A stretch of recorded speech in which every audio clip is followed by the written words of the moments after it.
नमस्कार, मैं रचना। आप सभी का स्वागत है अमर उजाला के विशेष कार्यक्रम योगशाला के विशेष सत्र सेहत भी स्वाद भी में। और ये खास मौका इसलिए भी है क्योंकि आज है अंतर्राष्ट्रीय योग दिवस और इस मौके पर हम आपके लिए लेकर आए हैं अमर उजाला योगशाला के विशेष सत्र सेहत भी स्वाद भी। और इस सत्र के जरिए हम जानने की कोशिश करेंगे कि सेहत को कैसे अच्छा रखा जाए। जैसा कि आप सभी जानते हैं, वैश्विक महामारी कोविड के दौरान सभी को अपनी इम्यूनिटी बढ़ाने को लेकर बहुत ज्यादा स्वस्थ रहने को लेकर बहुत सारी बातें जानने को मिली है और लगातार लोगों की कोशिश है कि वो अपनी इम्यूनिटी को स्ट्रांग बनाए और वो स्वस्थ रहे। अपनी सेहत का ख्याल रखना भी बहुत जरूरी है और जरूरी है भोजन का स्वादिष्ट होना, यानी सेहत भी स्वाद भी। इसका मतलब यही है कि आप अपनी सेहत को अच्छी रखें, अच्छे पौष्टिक आहार को अपनी दिनचर्या में शामिल करें। तो आइए शुरू करते हैं आज के विशेष सत्र अमर उजाला योगशाला सेहत भी स्वाद भी। और इसके जरिए हम जानेंगे कि कैसे अपने शरीर को हम स्वस्थ बना सकते हैं, ये हम जानेंगे योग के जरिए। और कैसे हम अपने दैनिक जीवन में जो भी आहार ग्रहण करते हैं उसे कैसे और ज्यादा पौष्टिक और स्वादिष्ट बना सकते हैं, ये जानेंगे स्वाद भी में। तो शुरू करते हैं आज का सत्र योग से। आज हमारे साथ है देव अंतर्राष्ट्रीय योग केंद्र गीतानगर कानपुर से योगाचार्य डॉक्टर ओम प्रकाश आनंद जी। तो उनके पास चलते हैं और जानते हैं कि योग कैसे आपको सेहतमंद रखता है। नमस्कार, मैं प्राकृतिक चिकित्सा प्लस विशेषज्ञ, योग शिक्षक, योग आचार्य, योग चिकित्सक डॉक्टर ओम प्रकाश आनंद, प्रधान चिकित्सक देव अंतर्राष्ट्रीय योग केंद्र गीतानगर कानपुर, प्रधान योग आचार्य देव अंतर्राष्ट्रीय योग केंद्र मोती झील कानपुर की ओर से इस 7वें योग दिवस में मैं सभी वेबिनार के माध्यम से योग प्रेमियों का स्वागत करता हूं। विशेष रूप से आभार प्रकट करता हूं आप लोगों की ओर से कि हमारे शहर कानपुर का अति चर्चित समाचार पत्र न्यूज़पेपर अमर उजाला की ओर से आपको सेहत भी और स्वाद भी की थीम के साथ घर बैठे आपको योग शिक्षा, योग साधना, योग चिकित्सा के बारे में बहुत उपयोगी बातें प्रेषित की जा रही हैं। सारे देश में ही नहीं, सारे विश्व में जिनको थोड़ा भी योग के संबंध में ज्ञान है और उनके अंदर इंसानियत के लिए कुछ देने की ललक है, वो कुछ न कुछ अपने योग सूचना, योग ज्ञान के माध्यम से आपको भिगाने का प्रयास करेंगे। मैं भी आज से लगभग 52 साल पहले जब लोग योग नाम से हंसते थे, प्राकृतिक चिकित्सा नाम से हंसते थे, तब मैं इस क्षेत्र में आया। और मैं क्यों आया, लंबा विषय है, लेकिन सब प्रकार की बीमारियों और दवाइयों से हार कर आया। मैं अपने दोनों गुरुदेवों का नाम लेने के बाद श्रद्धेय स्वामी देवमूर्ति जी महाराज, जिन्होंने मुझको योग शिक्षा, योग साधना, योग चिकित्सा का ज्ञान दिया, और श्रद्धेय डॉक्टर महाप्रसाद जी गुप्त ब्रह्मलीन, जिन्होंने मुझे प्राकृतिक चिकित्सा का ज्ञान दिया। आइए हम लोग मिला जुला ज्ञान, मिली जुली शिक्षा, मिली जुली साधना का अभ्यास करेंगे। सबसे पहले जब मनुष्य सवेरे उठता है तो उसकी पहली मांग होती है, चाहे राजा हो चाहे रंग, चाहे पढ़ हो चाहे अपढ़, चाहे शहर का हो चाहे गांव का, चाहे रोजगार वाला हो चाहे बेरोजगार वाला, कि सवेरे पेट खुलकर साफ कैसे हो। सवेरे पेट खुलकर साफ कैसे हो। अगर आदमी का पेट सवेरे खुलकर साफ हो जाता है तो सुरक्षा हो जाती है कि 24 घंटा ठीक से गुजरेंगे। हमारे योग में एक क्रिया है। आइए, जब आपकी प्रातः काल आंख खुले जगने के लिए या उठ जाने के लिए, हम छोटे बच्चों से कुछ सीखें। जब छोटा बच्चा उठता है, उसकी माँ, उसकी मम्मी या मॉम जगाती है तो बच्चा एकदम नहीं उठ जाता है, वो अपने ढंग से कुछ देर ऐंठता है। तो आइए आपको हम एक शास्त्रीय ऐंठन सिखाएं। आ जाइए, लेट जाइए। जब आप सवेरे उठें और आपकी आंख खुले तो दोनों हाथों को ऐसे सिर के नीचे रख लीजिए। सभी सुनने वाले, सभी देखने वाले अपने अपने हिसाब से अपनी जगह लेट जाएं और दोनों हाथों को ऐसे कर लें और दोनों पैरों को मोड़ लें, आपस में फैला लें, नीचे से भी और मुड़े हुए। सवेरे उठते ही पहला काम करें, हाथों को ऐसे कर लें, दोनों पैरों को ऐसे मोड़ लें और दाहिनी ओर दोनों पैरों को ले जाएंगे। एक दाहिने पैर की एड़ी और बाएं पैर का घुटना, और बाईं ओर देखेंगे, बाईं ओर की कोहनी को देखेंगे। दो,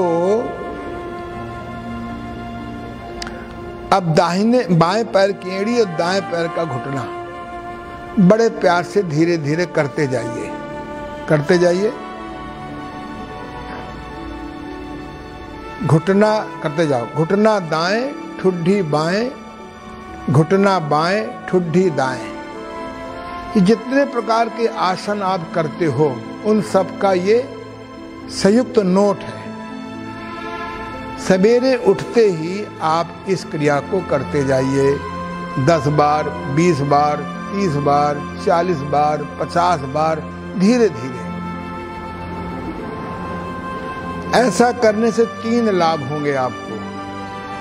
अगर अनजाने किसी रॉन्ग पोस्चर में आप रात भर लेटे रहें 4-6 घंटे, तो उसके कारण जो नर्व में ऐंठन हो गई है, डिसलोकेशन हो गया है, वो ठीक हो जाएगा। अगर रॉन्ग पोस्चर में सोने से नाभि हट गई है, गर्भाशय हट गया है महिलाओं का, अपनी जगह पर आ जाएगा। और ये जो गैसेस 4-6 घंटे फंसी पड़ी है आंतों में, वो पास हो जाएगी। जिनको गैस फंस गई होगी, ऐसा करने में 4, 6, 8 बार हो सकता है। गुदा मार्ग से, रेक्टम से, जिसको हम पाद बोलते हैं, वो निकले, उससे घबराइएगा नहीं।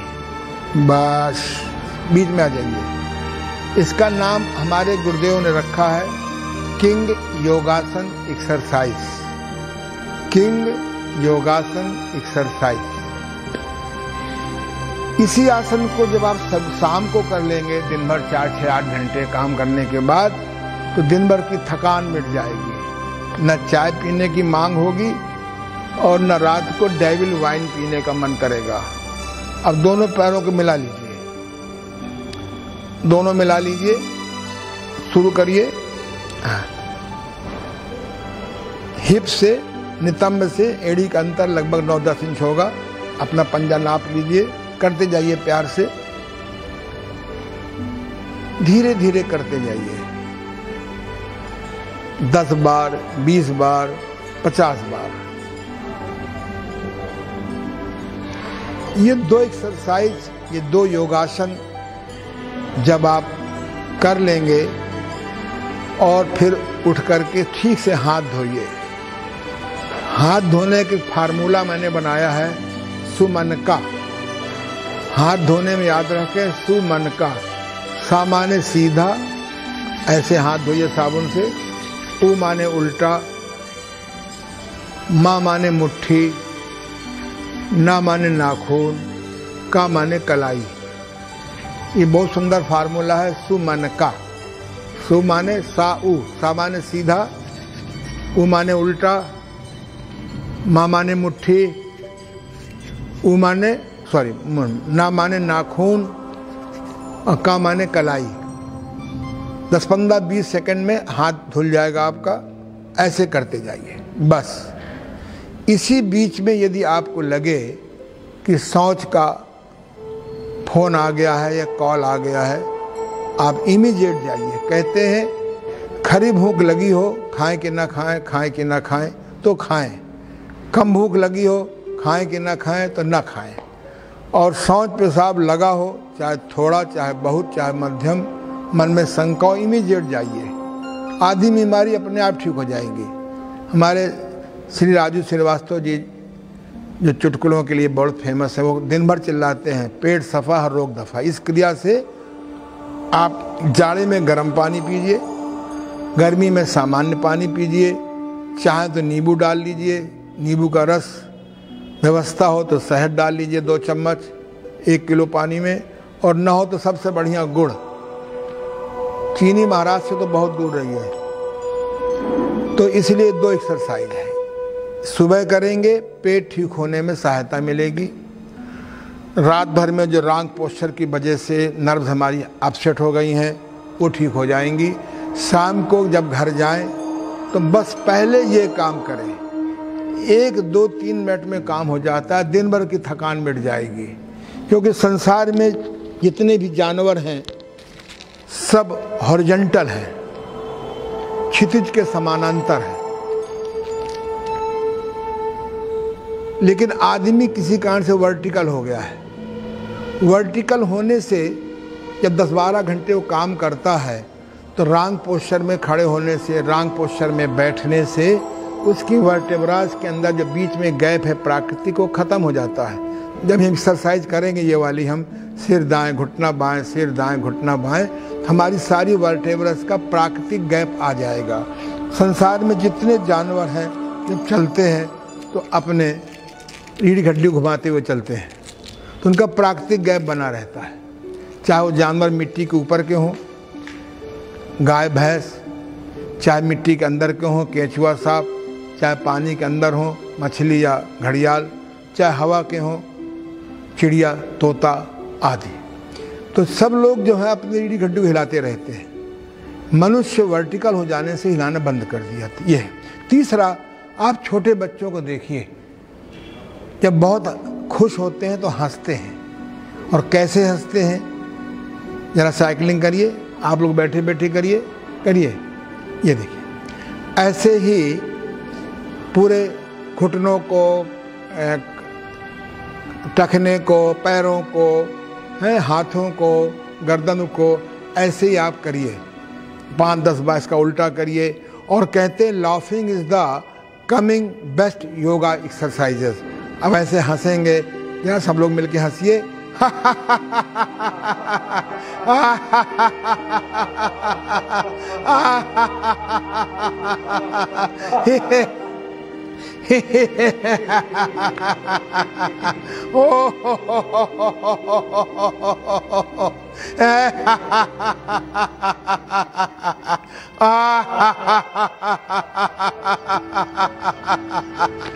शवासन।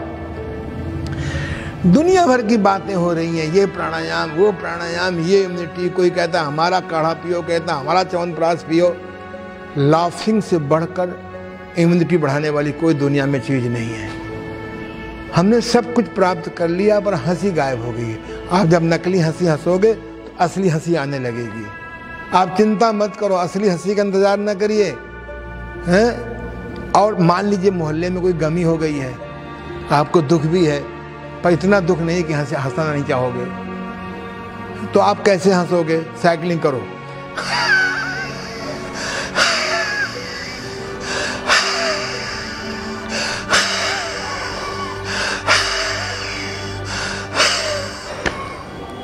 मेरा दावा है शवासन, कि अगर आप इस प्रकार की हंसने लगोगे तो आपके फेफड़े मजबूत हो जाएंगे। मैं तो एक्सपेरिमेंट करता रहता हूँ, विज्ञान का विद्यार्थी हूँ।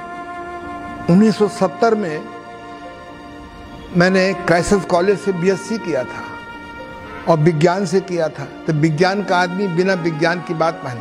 मैंने ऑक्सीडेशन मशीन मंगाई अभी, ऑक्सीमीटर, और मैंने देखा कि जिनका 95-94 ऑक्सीजन आ रही है, हंसने के बाद उनका 100 आ गई। तो जितने लोग हैं अगर थोड़ा सा हंसने का प्रयास करें, मैं तो करीबन आधा पौन घंटे की हंसी तैयार की है, फिर कभी चर्चा करेंगे लाफिंग थेरेपी में। आने वाले समय में लाफिंग थेरेपी का बहुत स्वागत होगा। तो इसलिए इसको कहते हैं, पहला था किंग एक्सरसाइज, किंग योगासन एक्सरसाइज, दूसरा था क्वीन एक्सरसाइज, क्वीन योगासन एक्सरसाइज, इसका नाम है प्रिंस योगासन एक्सरसाइज। अब आप करवट लेके बैठ जाइए, फिर कभी बात करेंगे। बैठना भी एक कला है, कैसे बैठें, कैसे उठें, कैसे बच्चे को खिलाएं। बैठिए वज्रासन में, बैठ सकते हो तो। अब ऐसे करो, आप दिन भर ऑफिस में, बेटा शुरू करो धीरे धीरे, दिन भर ऑफिस में काम करते हैं झुक करके रॉन्ग पोस्चर में, आपको इन फ्यूचर में सर्वाइकल स्पॉन्डिलाइटिस हो जाता है। ऐसे अगर आप दिन में 1-2 बार ऐसे कर लिया करें, इसका नाम प्रिंसेस एक्सरसाइज है। ऐसे मान ली शर्म लगती हो आपको ऑफिस में, ऐसे कर लीजिए। दुनिया में जितने जानवर हैं सब अपने स्पाइन को हिलाते हैं, स्वाभाविक हिलाते हैं। आदमी वर्टिकल हो गया है, दैट इज आर्टिफिशियल, अप्राकृतिक है, पर हमको अप्राकृतिक में भी प्राकृतिक बनाना है। ये 4 एक्सरसाइज आप कभी ना भूलिए। बस बाकी आप योगासन करते हैं, अच्छी बात है। अब आप देखिए, जो जो उम्र बढ़ती है हमारा पेट कमजोर होता है,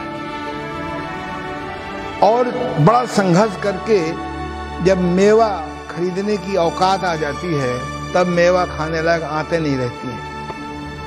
एम आई ऑल राइट है? सही कह रहा हूं ना? जब ताकत थी तब मेवा खरीदने की औकात नहीं थी, जब औकात आई तब मेवा पचाने के लायक नहीं रहे। योग में क्रिया है, उसका नाम है नौली क्रिया। जरा खड़े हो जाइए प्रभु, खड़े हो जाइए, मेरे पास आ जाइए। हाँ, अब धीरे से ऊपर के वस्त्र उतार दीजिए, उतार दीजिए। ये देखिए, एक मैं ऐसी क्रिया बता रहा हूं। हमारे श्रद्धेय बाबा रामदेव, योग विद्या के क्रांतिकारी प्रचारक, उनको मैं प्रणाम करता हूं। वो आपको अक्सर नौली कराते मिलेंगे। आपको नौली कैसे करना चाहिए, सिंपली आप मालिश करिए बस। कोशिश करिए कि अंडरवियर ढका रहे, चलिए, और खुल जाए चिंता मत करिए, करिए, केवल मालिश करिए। ये देखिए बहुत सुंदर, ऊपर से जब मालिश करिए आंतें अपने आप चलेंगी, शुरुआत में नहीं चलेंगी। हाँ, ये देख रहे हैं। नंबर 2 करिए, जब ये लोग यहाँ तेल लगा के करते हैं तो बहुत अच्छा बनता है, कोई बात नहीं, एक साथ करो। हाँ, ये वेरी गुड, ये बद्ध नौली है, दिखाई पड़ रहा ना? नंबर 3, मैं दावे से कहता हूं आप लोग डेली 5 मिनट नौली का अभ्यास करिए, चाहे नौली बने चाहे न बने। 100 योगासन के बराबर एक क्रिया है ये। कितना सब? नंबर 1 में ऐसे करते हैं, देखिए नंबर 1 में ऐसे करते हैं, नंबर 2 में एक साथ करते हैं, नंबर 3 में अलग अलग करते हैं। जिनको शहद पानी हजम होना बंद हो गया, इस क्रिया से हजम होने लगा, ये नौली क्रिया है। तीसरा एक क्रिया है, अगर आप नौली नहीं मालूम बनती है तो आप बैठ जाइए, सिंपली अंदर बाहर पेट करिए, इधर आ जाइए, हाँ झुके रहिए, घुटना आगे झुकाइए, अंदर बाहर के पेट, ये देखिए, छोड़िए, करिए, छोड़ते जाइए। ये तो बहुत सरल है। श्वास का चक्कर न पालिएगा कि श्वास प्रश्वास के साथ करें, उसमें बड़ी सावधानियां हैं। अंदर बाहर करिए, करते जाइए। अगर आप दुबले पतले हैं इनकी तरह तो 50-100 बार करिए। हमारी तरह है तो 200-300 बार करिए, और अच्छा खासा शरीर है तो जरूर रुक के 2-3 बार 400-500 बार करिए। अभी श्वास का चक्कर मत पालिएगा, क्योंकि श्वास में कई सावधानियां भी हैं। बस। नंबर 3, खड़े जाइए सीधे। ये तो बिल्कुल सरल है। इसी के साथ में पेट को सिकोड़ने का अभ्यास डालिए। सिकोड़िए पेट को, श्वास बाहर निकाल करके, हल्का सा, बहुत तेजी से नहीं। ये देखिए, सीधे खड़े जाइए। ये इस क्रिया से कहते हैं उड्डयन बंद। बहुत सुंदर। इसका अभ्यास 10-11 बार करिए, बहुत है। हम आपको खेल खेल में, किसी योग केंद्र में व्यवस्था नहीं है जाने की, तो आप अपने घर में किंग, क्वीन, प्रिंस, प्रिंसेस कर लीजिए। ये नौली का थोड़ा अभ्यास करिए, उपनौली कर लीजिए, उड़ान बंद कर लीजिए। एक बहुत अद्भुत क्रिया बता रहा हूं मैं आपको। हम जो भोजन करते हैं, जब उसका पाचन होता है, रुक जाओ, तो रस बनता है। फिर रस से अगर लीवर हमारा ठीक होता है तो रक्त बनता है, फिर मांस बनता है, फिर मेद बनता है, फिर अस्थि बनती हैं, फिर मज्जा बनता है, फिर वीर बनता है। महिलाओं के साथ में श्रेणी को वीर कहते हैं, पुरुषों के साथ में स्टेज को वीर कहते हैं भोजन के, और महिलाओं को रस कहते हैं। जब दोनों आपस में मिलते हैं तो सृष्टि का निर्माण होता है। अगर यह निर्माण के बाद ऊर्जा में नहीं बदला, जैसे बैंक में पैसा आपने कमाया, अगर बैंक में जमा नहीं करेंगे तो गिरने का डर रहता है, खोने का डर रहता है। आप बैंक में जमा करा तो पर्ची मिल जाती, भाई 5,000 जमा है, 10,000 जमा, 1 लाख जमा है। तो ऐसे ही एक क्रिया है महाबंध, बड़ी गुप्त क्रिया थी, मेरे गुरुदेव ने इसको ओपन किया है। ताकत से मुट्ठी बंद करिए और अपने रेक्टम को, गुदा मार्ग को, जहाँ से मल निकलता है सवेरे शाम, उसको सिकोड़िए। जैसे घोड़ा लीद करने के बाद सिकोड़ता है। और साथ में पेट सिकोड़िए, साथ में ठुड्डी को लगाइए। 5 गिनती में, 10 गिनती में रोकिए, छोड़ दीजिए, फिर करिए। मुट्ठी बंद, रेक्टम, गुदा मार्ग संकोचन करिए, पेट को सिकोड़िए, ठुड्डी को लगाइए। ये क्रिया करते रहिए। 11 बार करना है, 10 बार करना है। इससे जो आपका भोजन पचता है 7वें स्टेज में, वो ओज में बदल जाता है। इसीलिए योगी थकते नहीं हैं। अगर कोई सच में योग करता है तो थकता नहीं है। मैं प्रातः 2 बजे को उठा हूँ, अपने काम में लगा हुआ, योग साधना करता हूँ। मुझे एक थकान नाम की चीज़ नहीं है। ना मैं चाय पीता हूँ, बस आग का पका भोजन कम करता हूँ। आग का पका भोजन कम करता हूँ। ये कितनी अच्छी क्रिया है, कोई कठिन नहीं है। 10-11 बार करिए। अब आप धीरे से बैठ जाइए। देखिए, आजकल प्राणायाम की बड़ी चर्चा है। प्राणायाम, प्राण का आयाम। प्राण माने बॉडी की बायो इलेक्ट्रिसिटी। जैसे बाह्य जगत में बिजली है ना, ये सारे काम करती है, ऐसे हमारे शरीर में बायो इलेक्ट्रिसिटी है जो प्राणायाम से ही पैदा होती है। प्राणायाम न करने वाले धीरे धीरे 20, 30, 40 में इनवैलिड होने लगते हैं। फिर हाथी मेरे साथी धक्का मार, ये बुखार की दवा है, जुखाम की दवा है, ये कब्ज तोड़ने की दवा है, दस्त बांधने की दवा है, सोने की गोली है, फिर जागने की गोली है। तो इसलिए एक प्राणायाम है, मेरे गुरुदेव ने मुझे बताया है। यस, इधर आ जाइए आप। श्री संजय अवस्थी जी, ये हमारे संजय भैया हैं, 25 साल से मेरे साथ हैं, 30 साल से हैं। चलिए, बहुत सुंदर। ये श्री ओमनाथ जी हैं, ये शिवेंद्र जी हैं, ये प्रखर महाराज जी हैं। तो एक प्राणायाम है, हाथ सामने करिए, बड़ा सरल प्राणायाम। देखिए, मेरे साथ करेंगे आप। इसमें प्राणायाम के साथ साथ में इसमें उंगली का व्यायाम भी है, कलाई का व्यायाम भी है, कोहनी का व्यायाम भी है, कंधे का व्यायाम भी है, लंग्स का व्यायाम भी है, हृदय का व्यायाम भी है, चेस्ट का व्यायाम भी है, ब्रेस्ट का भी व्यायाम है। देखिए, सभी लोग करिए।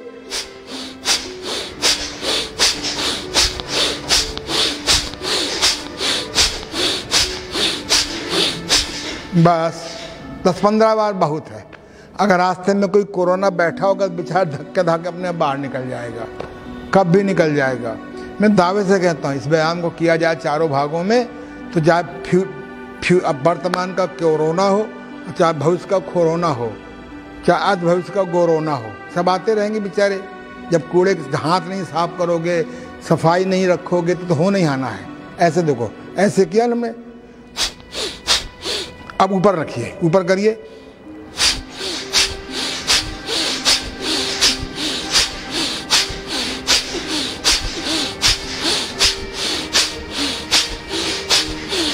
बहुत सुंदर। नासिका में यहाँ पे झटका लगना चाहिए, इससे साइनोसाइटिस की भी तकलीफ नहीं होगी आपको। तीसरा,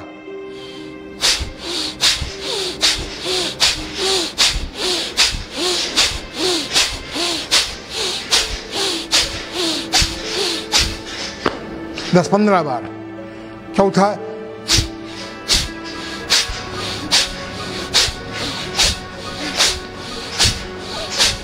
चौथे में थोड़ा हल्का सा उठते हैं। ये मुश्किल से 1 मिनट में 2 मिनट में हो जाता है। इसके करने वालों को कभी जुकाम नहीं हो सकता, कभी दमा नहीं हो सकता, कभी साइनोसाइटिस नहीं हो सकता, और एक्सरसाइज बहुत अच्छी हो जाती है। अब इसी को हम लोग थोड़ा, आजकल अनुलोम विलोम का बड़ा प्रचार है। बस अनुलोम विलोम में एक बात ध्यान रखें, नॉर्मल लोग श्वास को खींचते हैं तेजी से और निकालते हैं, फिर इससे भरते हैं। आप जरा इसको शास्त्रीय तरीके से करिए। 4 गिनती में श्वास भरेंगे, फिर बाई नासिका बंद कर लेंगे, करिए आप लोग भी, और दाई नासिका से निकालिए 8 गिनती में।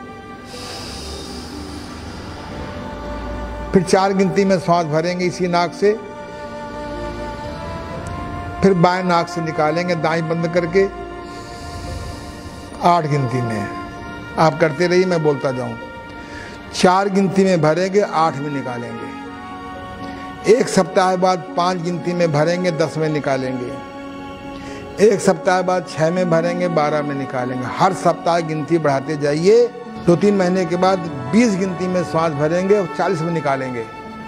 अगर आपको जिंदगी में कभी कमी हो जाए ऑक्सीडेशन की, यह रियल सिद्ध अनुलोम विलोम प्राणायाम। तो किसी को क्रिया करना बहुत अच्छी बात है, को सिद्ध करना जरूरी है। तो अगर हमारा देश 20 गिनती में श्वास भरे और 40 में निकालने लगे, सवेरे करिए। ब्रह्म बेला में सब क्रियाएं करनी चाहिए। जितना आप देर में करेंगे, हमारे शहर का जो ऑक्सीजन घटता जाता है। बेस्ट है कि आप योगी बनना हो तो 2 बजे उठो और 8 बजे सोना पड़ेगा। 9 बजे सोइए, 3 बजे उठिए। 10 बजे सोइए, 4 बजे उठिए। 5 बजे उठ जाइए। ये नियम आप लोगों के लागू नहीं है, लेकिन धीरे धीरे ऐसी क्रियाएं हैं। आप जब जगह तब उसको सवेरा मान लीजिए। आप 9 बजे उठते हैं, आप सवेरा मान लीजिए कि इस समय 4 बजा हुआ है। मानने में क्या घाटा है, इसे करें। बहुत अच्छी क्रिया है, फेफड़े बहुत मजबूत है। मैं तो 72 के एज में भी अपने आप को नॉट फीलिंग मोर देन 27 खूब एक्टिव रहता हूँ। सवेरे अपना मैं योगासन करता हूँ, अपने ढंग से प्राणायाम करता हूँ, महाबंद करता हूँ और ध्यान में बैठता हूँ। तो आइए, 2 क्रियाएं हो गई। एक उज्जाई प्राणायाम है, फिर चर्चा करेंगे। इसमें नासिका से श्वास भरते हैं, गले से रगड़ते हुए और रगड़ते हुए छोड़ते हैं। बहुत तेज आवाज नहीं करना चाहिए, नहीं तो सूजन आ जाती है गले में। अपनी स्थिति पर रहिए। आपका ब्रह्मचर्य कैसा है, योगियों का ब्रह्मचर्य कैसा है, उसे अनुपात में करिए। अब एक क्रिया है आपकी, how to relax under tension. तनाव मुक्त कभी नहीं हो सकते। तनाव विकास के लिए होता है। तनाव कभी हमें बर्बाद करने के लिए नहीं आता है। ये भ्रम हटा दीजिए कि तनाव से जिंदगी में तनाव कब नहीं बढ़ा है। क्या सतयुग में तनाव नहीं था, कि द्वापर में तनाव नहीं था, कि त्रेता में नहीं था। छोड़ो। अब आप धीरे से देखिए, ध्यान की छोटी सी क्रिया है। ऐसे बैठ जाइए। श्री प्रखर जी, श्री शिवेंद्र जी, 3 उंगली बाहर करिए ऐसे, हाँ, और इनका थोड़ा सा मुंह मोड़ लीजिए। ऐसे बैठ करके एक क्रिया है, कुछ न करना। आंखें दिन में कई बार, जब भी आप तनाव फील करें, अपनी कुर्सी में ही बिना मुद्रा के बैठ जाइए, आंखें बंद कर लीजिए। इस क्रिया को आप लेट के भी कर सकते हैं। या लेट जाइए आप, ये लेट के करेंगे, ये बैठे करेंगे। प्रखर जी कुर्सी में बैठ के करेंगे। प्रखर जी कुर्सी उठाइए, यानी चाहे कुर्सी में करें, चाहे आप लेट के करें, चाहे बैठ के करें। बैठ जाइए कुर्सी में, तुमको नहीं, प्रखर जी वो है।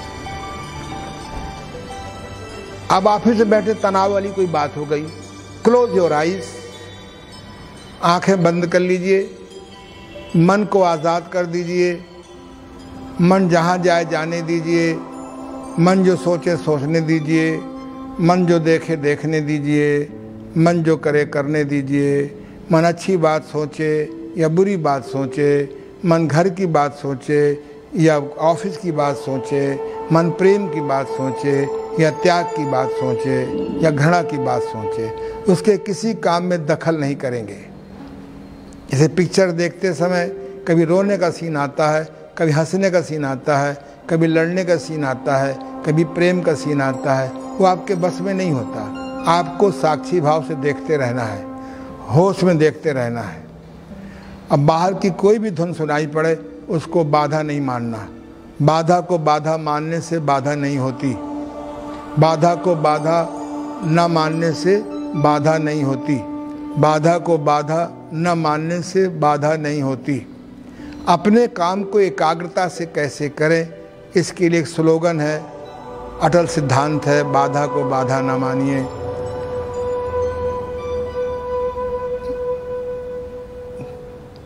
आंखें बंद करके मन को आज़ाद करिए, साक्षी भाव से देखिए, बाधा को बाधा न मानिए। 1 मिनट 2 मिनट ऐसे करते रहिए। कुछ देर में या तो सो जाएंगे या खो जाएंगे। अगर सो जाते हैं तो मस्तिष्क को आराम मिलेगा, खो जाते हैं तो मन को आराम मिलेगा। अगर मस्तिष्क को विश्राम मिल जाए, मन को विश्राम मिल जाए, तो कुछ दिनों के अभ्यास के बाद मन विचार मुक्त होने लगेगा। ये आनंद की स्थिति है।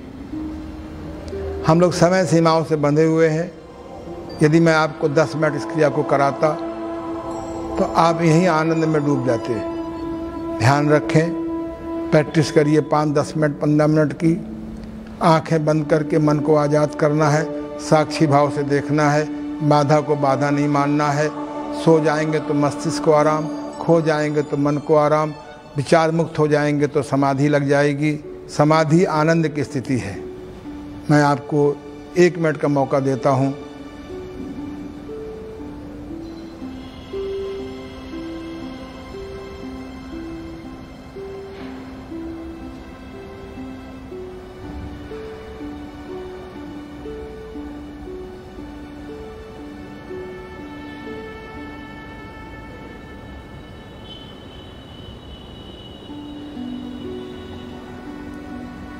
जिनको नींद ना आती हो, ऐसी रात को इसी भाव को करते रहें। पता नहीं कब सो जाएंगे, पता भी नहीं चलेगा। अब ऐसे बैठे बैठे या लेटे लेटे ओम ध्वनि करेंगे। प्राय लोग ओम ध्वनि में अनजाने कुछ गलती करते हैं। ओ में समय थोड़ा देना चाहिए, माँ में समय लंबा देना चाहिए। चाहे तो अपने बाएं हाथ को ऐसे सिर के ऊपर रख लीजिए। शुरुआत में आपका मस्तिष्क बहुत धीमे धीमे स्पंदन करेगा, वाइब्रेट होगा। 8-10 दिन, 15 दिन, 20 दिन, 1 महीने, 40 दिन की प्रैक्टिस के बाद आपका मस्तिष्क बहुत तेज़ी से हिलेगा। इससे भविष्य में पार्किंसन नहीं होगा, एल्जाइमर नहीं होगा, इंसोमिनिया नहीं होगा, बुढ़ापे के मस्तिष्कीय रोग नहीं होंगे। श्वास को भरिए।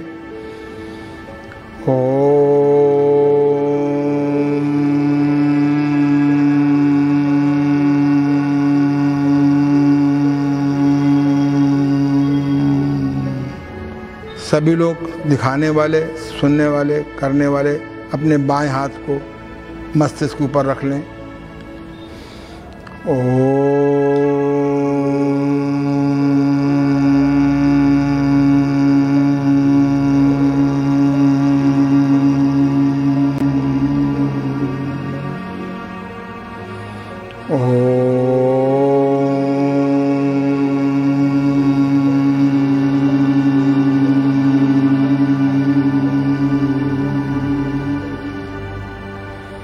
बस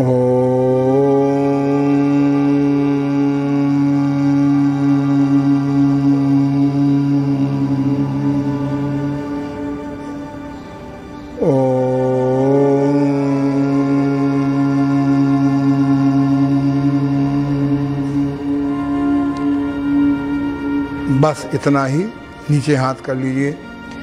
ये ओम ध्वनि को हठ योग में नाद अनुसंधान कहते हैं। इसका जब अभ्यास हम करते हैं 5-10 मिनट नित्य लयबद्धता के साथ, तो बॉडी के अंदर, ब्रेन के अंदर, माइंड के अंदर ऐसी अवस्था डेवलप हो जाती है कि हम नेगेटिविटी को पॉजिटिविटी में बदलता हुआ देखते हैं। हमको सीढ़ी नीचे से ऊपर ले जाती हुई दिखती है। हमको कांटों के बीच में गुलाब का फूल दिखने लगता है। हमें आधा गिलास भरा हुआ दिखने लगता है। अन्य स्थितियों में आधा गिलास खाली दिखता है। अन्य स्थितियों में गुलाब के फूल में कांटे दिखते हैं। अन्य स्थितियों में सीढ़ी ऊपर से नीचे लाती है। अगर पॉजिटिविटी बढ़ानी है तो साक्षी दर्शन 5 मिनट करिए, जैसा मैंने बताया, और इस प्रकार से 5 मिनट की ओम ध्वनि करिए और कमाल देखिए। आपको आपस में हाथों को रगड़ें, पलकों का शेक करें। अपने निर्देशक के अनुसार आधा घंटा समय पूरा हो गया।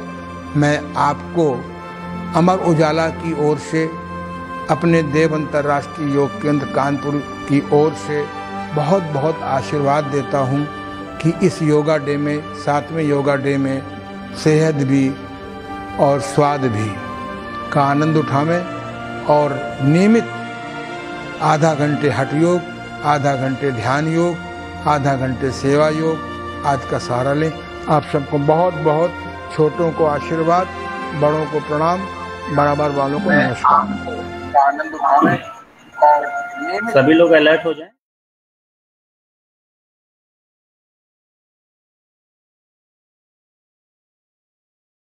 तो बहुत बहुत शुक्रिया डॉक्टर योगाचार्य डॉक्टर ओम प्रकाश आनंद जी, आपका। बहुत अच्छे तरीके से आपने समझाया कि योग किस तरह हमारी दैनिक जीवन में जो चीजें छोटी छोटी हमें परेशान करती है उससे निकलने में हमें मदद करता है, हमारा दिमाग शांत करता है, हमारा मन शांत करता है, जिसकी वजह से जाहिर सी बात है कि हम सशक्त बनते हैं।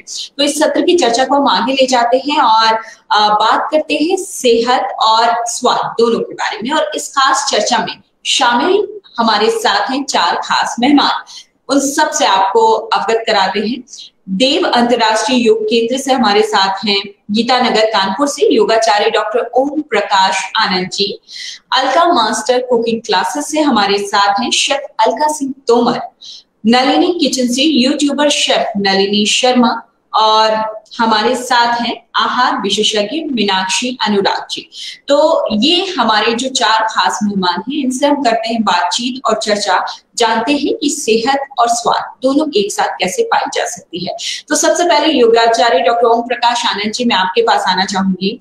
आप इतने सालों से योगा की प्रैक्टिस कर रहे हैं और इतने साल से आप योग साधना कर रहे हैं। आपका आज के दौर में जो लोग हैं उनके लिए सजेशन क्या है इसे लेकर?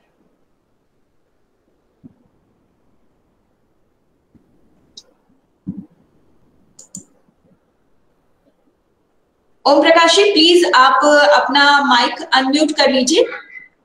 ठीक है, ऑल राइट, हो गया।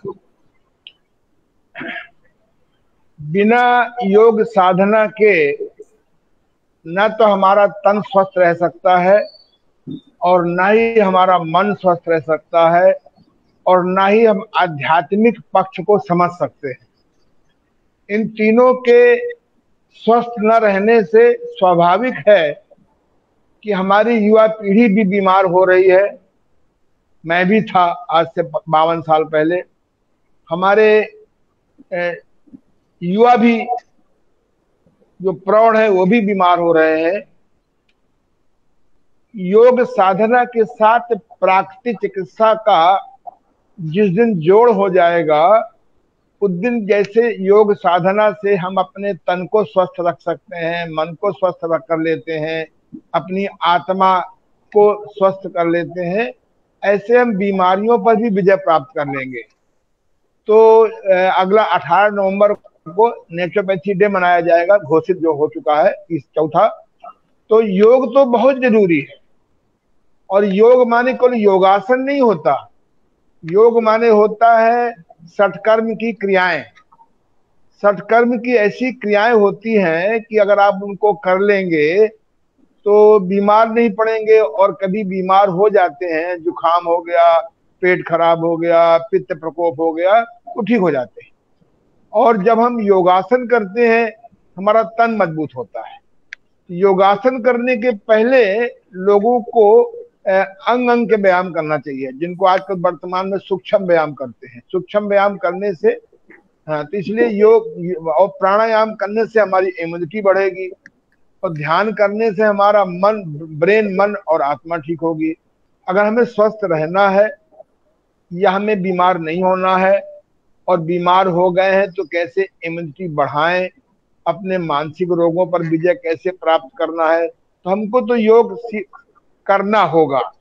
24 घंटे में जैसे हम लोग मेडिक्लेम कराते हैं, बुढ़ापे का पेंशन योजना कराते हैं, जैसे इंश्योरेंस कराते हैं, ऐसे ही 1 घंटे तन को दीजिए, 1 घंटे मन को दीजिए, 1 घंटे फैमिली को दीजिए, और बाकी 23 घंटे सदा स्वस्थ रहिए, दीर्घायु रहिए। ठीक है, और भी बहुत सारे सवाल हैं मेरे पास आपके लिए, उन पर मैं आऊंगी, लेकिन थोड़ी आहार की भी बात कर लेते हैं, वो भी बहुत जरूरी है। हम चलते हैं आहार विशेषज्ञ मीनाक्षी के पास। मीनाक्षी जी, बहुत सारे लोग ये जानना जरूर चाहते हैं कि वेट गेन अगर आपने कर लिया है तो वेट लॉस कैसे करें, और कैसे ये वेट जो हमने वेट लॉस किया है वो वापस दोबारा लौट कर ना आए। जी नमस्कार। सबसे पहले तो मैं ये बताना चाहूंगी, जो वेट गेन होता है वो एक तरीके की लाइफस्टाइल डिजीज है, यानी कि लैक ऑफ एक्टिविटी, काम आपका कम होता है, और गलत जो खान पान होता है, रॉन्ग फूड हैबिट्स, उसकी वजह से होता है। यानी इनपुट आपका ज्यादा है और आउटपुट आपका कम हो रहा है। तो इसके लिए कुछ सुझाव है मेरी तरफ से। Staying closer to nature and staying closer to Indian traditional diet. जो हमारी इंडियन ट्रेडिशनल डाइट है, यानी जो प्रकृति से भोजन हमें डायरेक्ट सोर्सेज से मिलता है, जैसे कि आपकी फल हैं, सब्जियां हैं, बीज हैं, ड्राई फ्रूट्स हैं, दालें हैं, ये आपको इस्तेमाल करना है। दूसरा इंपॉर्टेंट, थोड़ा थोड़ा खाइए और थोड़ी थोड़ी देर में खाइए। कम कैलोरीज वाले खाने लीजिए, मट्ठा है, फल है, सैलेड्स है, नारियल पानी है। रात का खाना हमेशा हल्का होना चाहिए, और सोने से 4 घंटे पूर्व खा लीजिए आप।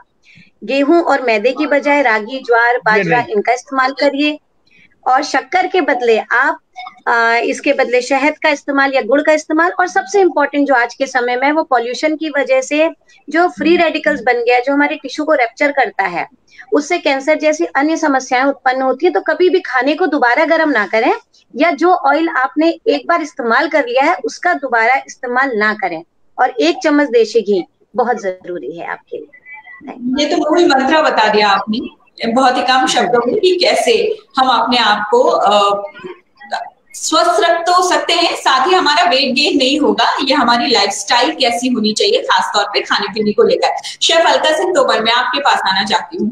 जो मैं सवाल पूछने वाली हूँ वो बहुत सारे लोग जरूर इत्तेफाक रखेंगे, क्योंकि स्नैकिंग जो है हमारी ट्रेडिशन से जा नहीं सकता। हमें आदत है घर पे बने या बाहर से खरीदे, आप कुछ ना कुछ चबाते रहने की, खाते रहने की, और न्यूट्रिशन अगर इससे मिले तो फिर क्या कहने। आपका फेवरेट स्नैक्स क्या है? नमस्कार जी। और मीनाक्षी जी ने सही बात कही, मैं बड़ी सहमत हूँ उनसे कि वक्त तो वाकई में पूरा खाका ही खींच दिया डुबले होने का। मैं सहमत हूँ, और इसी क्रम में आगे बढ़ते हुए बताना चाहूँ कि मेरा फेवरेट जो मॉर्निंग टाइम का है, रात में जब हम सुबह उठते हैं तो कुछ हैवी चीज नहीं चाहिए होती हमें, बट पौष्टिक चीजें चाहिए होती है। कोई हमने हमारी गुजराती डिश होती है, मुझे मेरी बहुत फेवरेट है। बेसन से बनाओ चाहे आप सूजी से बनाओ, ऐसे, और उससे मैंने कलरफुल करके बताया भी है कि चुकंदर के रस में हम उसे बनाते हैं। तो एक तो प्रोटीन हो गया, प्लस साथ में चुकंदर का रस हमारी हीमोग्लोबिन के लिए, और उसकी फिलिंग हम ट्रेडिशनल नहीं करते हैं, उसके अंदर हम बच्चों को टिफिन में भी रख के दे सकते हैं। ये चीज़ अपने भी टिफिन में ले जा सकते हैं, मॉर्निंग का स्नैक्स है।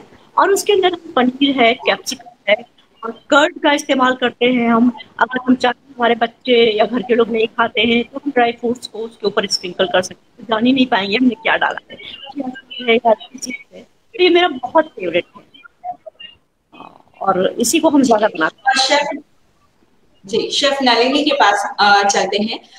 नलिनी जी, आपकी फेवरेट रेसिपी क्या है और जो बहुत ही फटाफट बन जाए, वो हेल्दी भी हो और ब्रेकफास्ट में हम उसका इस्तेमाल कर सकें? मेरी फेवरेट रेसिपी तो कोई भी डोसा होता है, लेकिन मैं ज़्यादातर जो अंकुरित दालों का जो डोसा होता है मैं उसे अंकुरित कर लेती हूँ, उसमें थोड़े मूंगफली डाल देती हूँ, मेथी दाना डाल देती हूँ और उसको ब्लेंड करके वो फटाफट डोसा बन जाता है। और साथ ही में उसकी जो स्टफिंग है, कभी पनीर, गाजर, जो कि मैं बहुत सारी रेसिपीज़ में बताती भी रहती हूँ सोशल मीडिया में, और इस तरह का स्टफिंग करती हूँ जो कभी कभी बच्चों को पसंद आ जाए, तो थोड़ा सा उसमें कभी चीज़ भी डाल देती हूँ, क्योंकि ऐसा नहीं है कि चीज़ नहीं खाना चाहिए, थोड़ा सा घी, चीज़ सब खाना चाहिए वर्कआउट के साथ। और मेरा फेवरेट तो मुझे डोसा ही लगता है। वर्कआउट की बात की और खाने पीने की बात की, योगाचार्य डॉक्टर ओम प्रकाश जी, आपने सुना हमारी शेफ भी मौजूद हैं, तो हम आपसे सेहत की बात तो कर ही रहे हैं, स्वाद की भी बात यहाँ पर हो गई। क्या कुछ सर्टेन टाइप ऑफ कंडीशन होती है लोगों की जिसमें उनको योगा नहीं करना चाहिए? असली में हेलो, आवाज आ रही ना? जी बिल्कुल, आपकी आवाज आ रही है। आम आदमी समझता है कि योगा माने योगासन। वास्तव में योग के कई हिस्से होते हैं। जैसे योगासन में भी 3 तरह के आसन होते हैं, रिलैक्सेशन वाले शवासन, ध्यानात्मक योगासन और व्यायामात्मक योगासन। व्यायामात्मक योगासन में भी अंग अंग के व्यायाम होते हैं। अंग अंग के व्यायाम तो सभी कर सकते हैं, प्रेग्नेंट अवस्था में भी कर सकते हैं, आप बहुत बीमार है उसमें भी आप किसी अनुभवी आदमी के साथ में कर सकते हैं, हल्के हल्के से। तो ऐसा नहीं है, आप मान लो किसी कारण से ऑपरेशन हुआ है, योगासन नहीं कर सकते हैं तो बिना झटके वाले प्राणायाम कर सकते हैं। मान लो प्राणायाम भी किसी कारण से आपको अनुकूल नहीं बैठ रहा है तो आप केवल जो है योग निद्रा कर सकते हैं। योग निद्रा में होता है विजुअलाइजेशन, जैसे आप आंख बंद करके नींबू का ध्यान करें, नींबू को काटें, नींबू को चूसें तो रस आ जाएगा। ऐसे हम कल्पना में योगासन कर सकते हैं, कल्पना में प्राणायाम कर सकते हैं। आप ये भी नहीं मान लो आप कला मालूम है तो आप मेडिटेशन करिए। मेडिटेशन से तो 90% हमारी बीमारी अपने आप ठीक हो जाती है, बशर्ते आपको ध्यान की प्रक्रिया सही मालूम हो। हम लोग सीधे सीधे भगवान का ध्यान करने लगते हैं। जब हम मंदिर में जाते हैं और जब भगवान के पट खोलते हैं तो पहले सफाई करते हैं, सब सामान को सेट करते हैं, कल वाला सामान हटाते हैं। ऐसे ही हम लोग पहले, आज हमने जो करा साक्षी दर्शन कराया, आंख बंद करके मन को आजाद कर दिया, 5 मिनट में मन रिलैक्स हो गया, ब्रेन हमारा रिलैक्स हो गया, फिर अपने आप समाधि में चले जाएंगे। समाधि के बारे में बहुत रॉन्ग मार्केटिंग कर दी गई है। दुनिया का हर जानवर समाधि में 3-4 बार करता है। समाधि लगते ही हमारा बॉडी एकदम physical, mental, spiritual tune relax हो जाता है और समाधि में हमको गाइडेंस मिलता है। कोई प्रॉब्लम आती है उसको फीड कर दीजिए। तो योग माने ध्यान भी है, योग माने प्राणायाम भी है, योग माने आसन भी है, योग माने शोधन क्रियाएं हैं।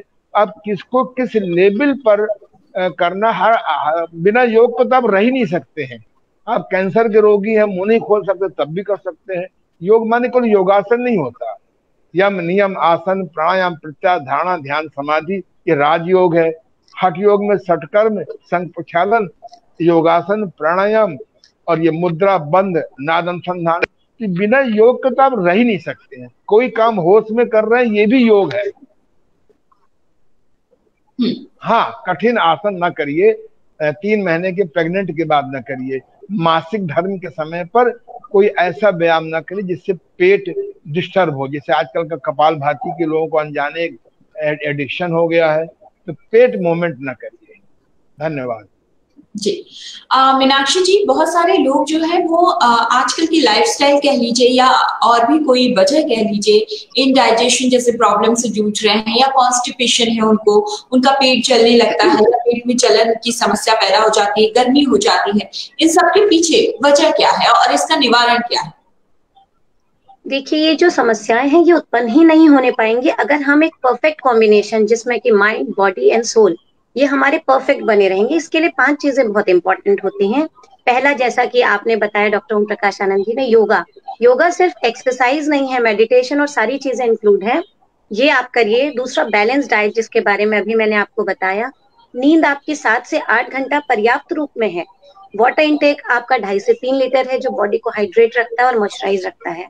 और सबसे इंपॉर्टेंट एंड लास्ट है positive attitude towards your life, यानी कि टेंशन फ्री बिल्कुल रहिए और लाइफ को खूब एंजॉय करिए, तो कभी भी इस तरीके की इंडाइजेशन, कॉन्स्टिपेशन, इस तरीके की प्रॉब्लम होने नहीं पाएंगे।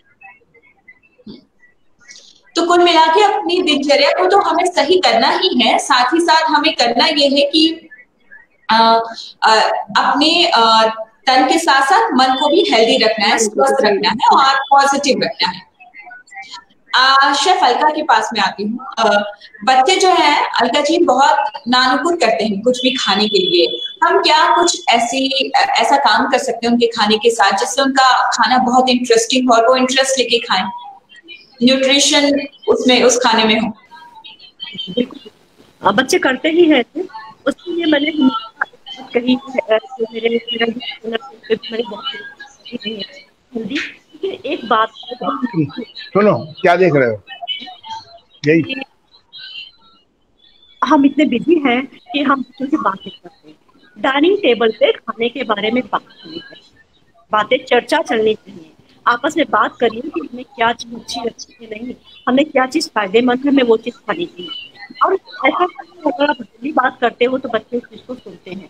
तो हमारे बच्चे जैसे स्कूल जाते हैं या घर में अगर उनकी टेबल पे कलरफुल खाना होता है, कलरफुल थाली होती है, बहुत आसानी से खा लेते हैं। आमतौर से के पास नेचर में दिया हुआ है मैंगो, आप उसको हिंदी देख रहे हैं क्या?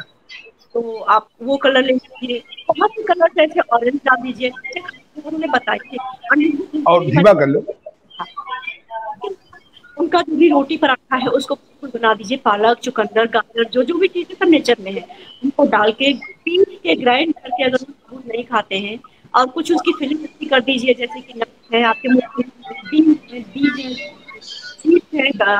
है, कद्दू के और सूरजमुखी के, इनको डाल दीजिए और पनीर के साथ मैश कर दीजिए, दही के साथ आप मेयोनीज भर दीजिए और दही को भी यूज कर दीजिए, विनेगर और स्पाइसेस डाल के, कि वो मेयोनीज के साथ रखेंगे नहीं, क्योंकि हम अपने घर में यही चीज यूज करते हैं। और बच्चों से बातें किए खाने के बारे में, की बातें करिए कि देखिए आज किसी में आपको ये दे रहे हैं, या आज देखिएगा जब स्कूल से आएंगे तो हम इतना अच्छा खाना आपके बनाएंगे, कलरफुल, बहुत कलरफुल।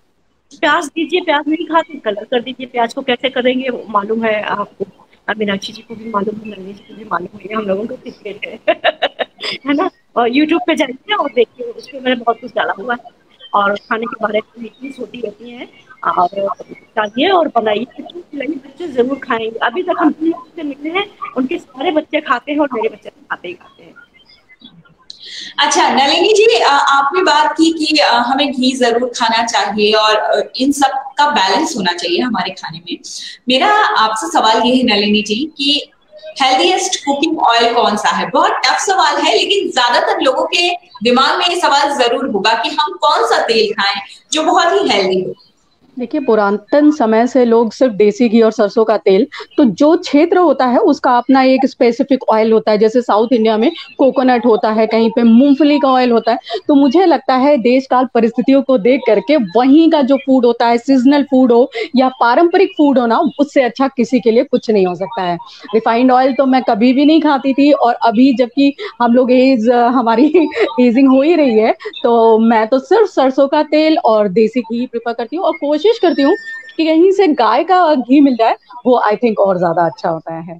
अभी नलिनी जी, अगर कभी किसी को कुछ फ्राई खाना हो तो हमारे यहाँ परंपरा है सरसों के तेल में कुछ फ्राई नहीं करते, और देसी घी बहुत सारे लोग फ्राई उसका कुछ पसंद नहीं करते। बिल्कुल, तो ऐसी स्थिति में क्या अगर कुछ डीप फ्राई करके खाना हो तो कौन से तेल का इस्तेमाल करें? मैं थर्ड ऑयल जो यूज करती हूँ डीप फ्राइंग के लिए वो है ऑलिव ऑयल। तो मैं ऑलिव ऑयल यूज करती हूँ जो कुकिंग ऑयल आता है, क्योंकि बहुत लोगों को सरसों का तेल या देसी घी का फ्लेवर नहीं अच्छा लगता, तो कभी कभी आप ऑलिव ऑयल यूज कर सकते हैं क्योंकि उसमें बहुत ज्यादा फैट कंटेंट नहीं होता है। बढ़िया। ओम प्रकाश जी, बहुत सारे लोग योग इसलिए अपनाना चाहते हैं कि वो फिट तो रहे हैं, उनका वेट लॉस हो, तो क्या कोई ऐसे योगासन या कोई ऐसी टेक्निक है योग में जिससे वेट लॉस और वो तेजी से हो?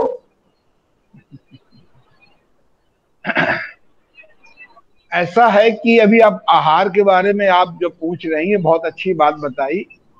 क्या खाएं इस पर बहुत बात होती है, और मैं आपसे बता रहा हूं कि कब खाएं। अगर आदमी कम भूख में, अब बिना भूख में न खाने का अभ्यास करे, यानी खरी भूख में खाए, तो कभी कुछ गड़बड़ भी खा लेता है तो वो डाइजेस्ट हो जाएगा या निकल जाएगा।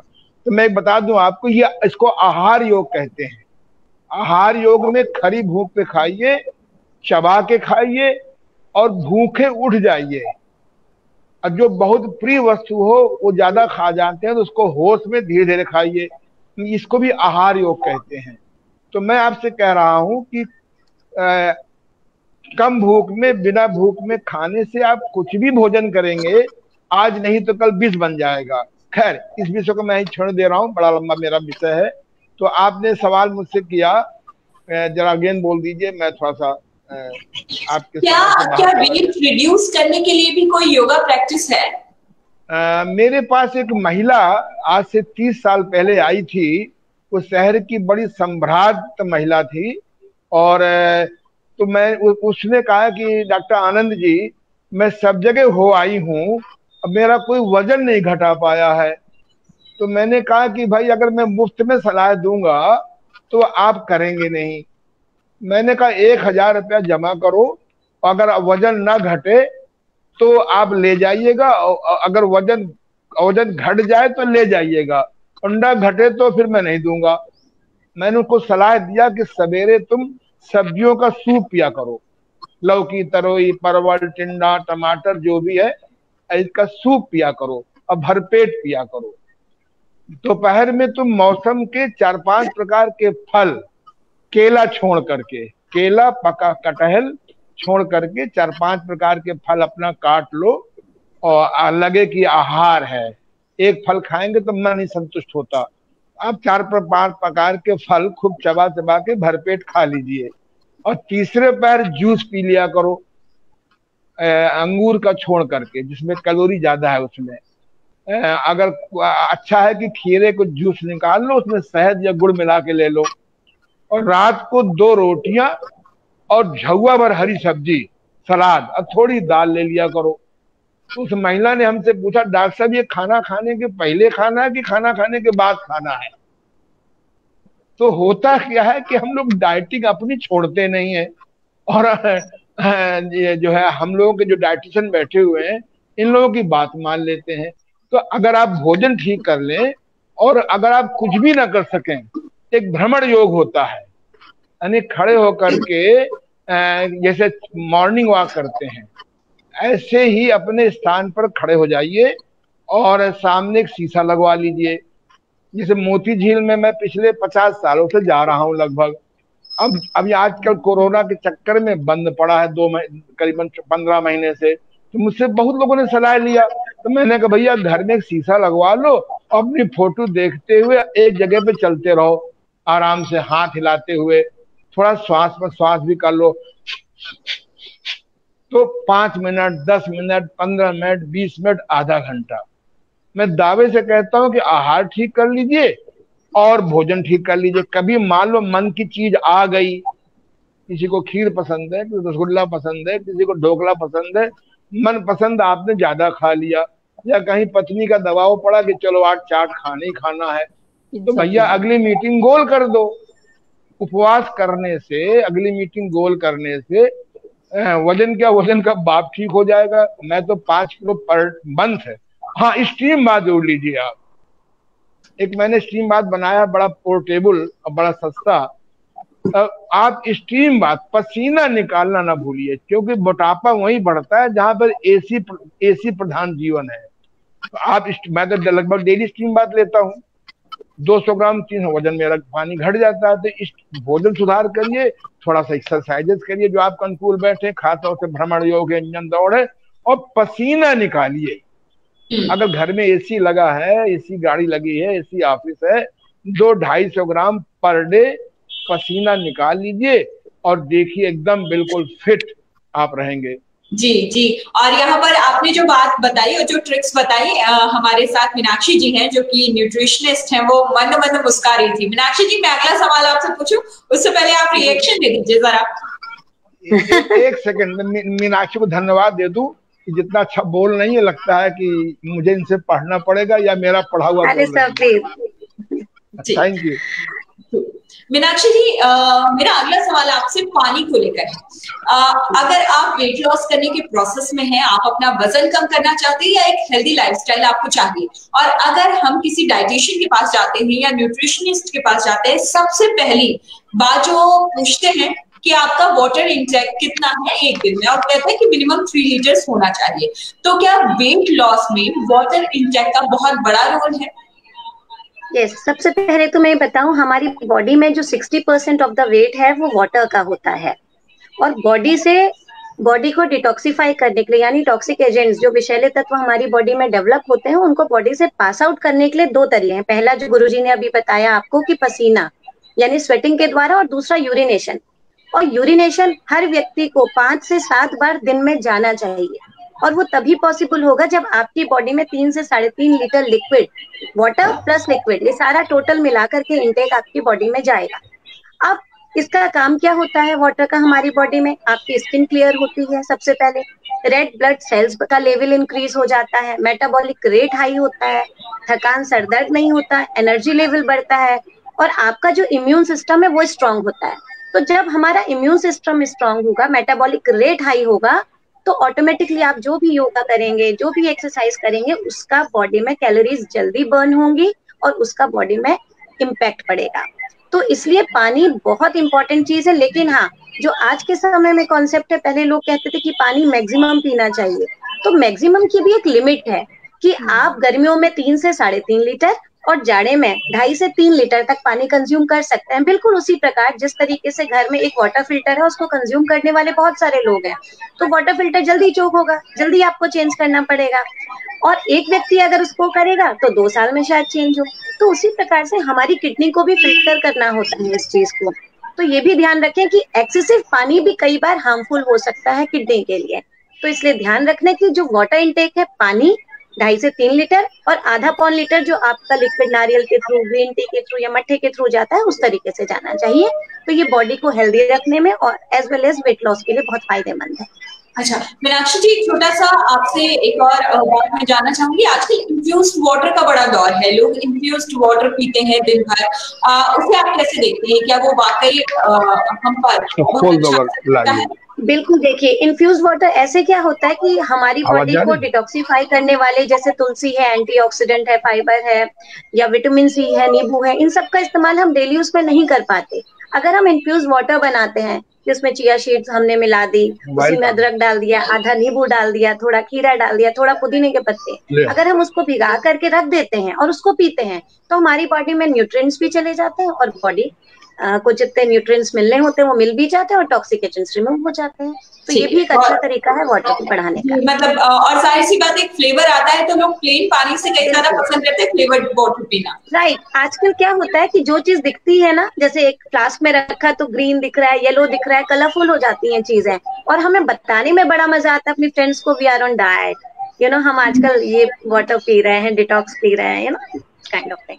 जी, अलका सिंह, आपसे एक सवाल है। लोग जब एक्सरसाइज करने के बाद आते हैं, उन्हें बहुत भूख लगती है, या कि कोई भी फिजिकल एक्टिविटी करते हैं, उसके तुरंत बाद उनको क्या खाना चाहिए?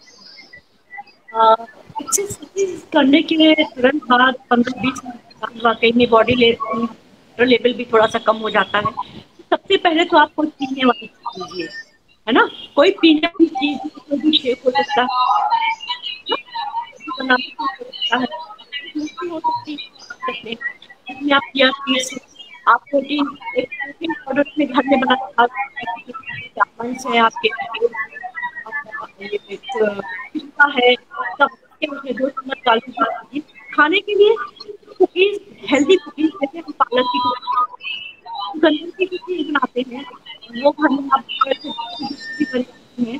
और उसमें अच्छे ऑप्शन क्या है डाल सकते हैं आपने, हमारे ड्राई फ्रूट्स या हमारा जो हम मिक्स करके बनाते हैं, बनाते हैं जैसे तिल का आटा है, कुटू का आटा है, आरामदाने का आटा है, ये सब हमारे इतने हमने